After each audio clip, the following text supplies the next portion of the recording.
Hello, ఇది వచ్చేసి మా బాల్కనీలో పెంచిన మెంతి కూర. చాలా బాగా వచ్చింది. కావాలంటే ఇంకొంచెం పెద్ద అయ్యే వరకు ఉంచవచ్చు, బట్ నేను ఇప్పుడే హార్వెస్ట్ చేసేస్తున్నాను. చూడండి, మనం ఇలాగ డైరెక్ట్గా వేర్లతో సహా తీసేసుకోవచ్చు. ఇలా మైక్రోగ్రీన్స్ తింటూ ఉంటారు కదా, సో ఇలా యూస్ చేసేసుకోవచ్చు. లేదు అంటే ఇంకొంచెం బాగా పెరిగే వరకు కూడా ఉంచుకోవచ్చు, లేదా ఇలా కట్ చేయొచ్చు కూడా. కట్ చేస్తే మళ్ళీ వస్తాయి దాని నుంచి, బట్ నేనైతే వేర్లతో సహా తీసేస్తున్నాను. సో ఈ వేర్లు అయితే నేను కట్ చేసేస్తానండి. మరి తినేవాళ్ళు ఉంటారో లేదో నాకైతే తెలీదు, నేనైతే తీసేస్తాను.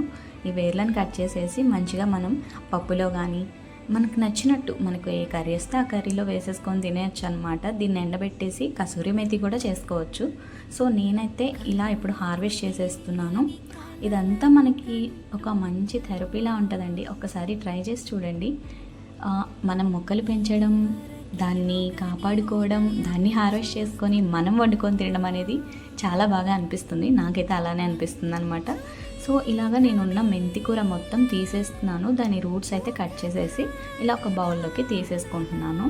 సో ఇప్పుడు మనం దీన్ని మొత్తం తినేసేయచ్చు అనమాట. కర్రీస్లోకి యూస్ చేసేసుకోవచ్చు. ఈ టబ్ వచ్చి నేను బయట 50 రూపీస్కి తీసుకున్నానండి, అంతే. దానికి మంచిగా హోల్స్ చేసేసి దాంట్లో రెడ్ సాయిల్, వర్మి కంపోస్ట్, కోకోపీట్ మిక్స్ వేసాను.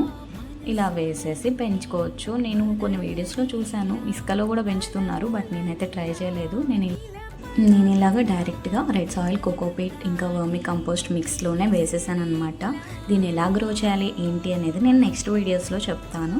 దీన్ని ఇప్పుడు మంచిగా మనం కర్రీస్లోకి యూస్ చేసేసుకోవచ్చు అనమాట. లేదు ఇంత అవసరం లేదు అనుకుంటే ఎండబెట్టేసుకోవచ్చు. మంచిగా డ్రై చేసేసుకొని కసూరి మేతి చేసుకోవచ్చు. చూసారా ఎంత బాగుందో. సో దీన్ని మంచిగా నీట్గా వాష్ చేసేసుకొని ఇంకా యూస్ చేసుకోవచ్చు. ఇదైతే నాకు 2 times వస్తుందండి. సో నేను ఇలాగ మంచిగా నీట్గా ఒక జాలి గిన్నెలో వేసేసి కడిగేసి ఫ్రిడ్జ్లో అయితే పెట్టేసుకున్నాను. నేను ఈ మెంతి కూరతోటి మంచి డిష్ ఒకటి చేశాను. నెక్స్ట్ వీడియోలో అప్లోడ్ చేస్తాను. అంతవరకు స్టే ట్యూన్. Bye bye.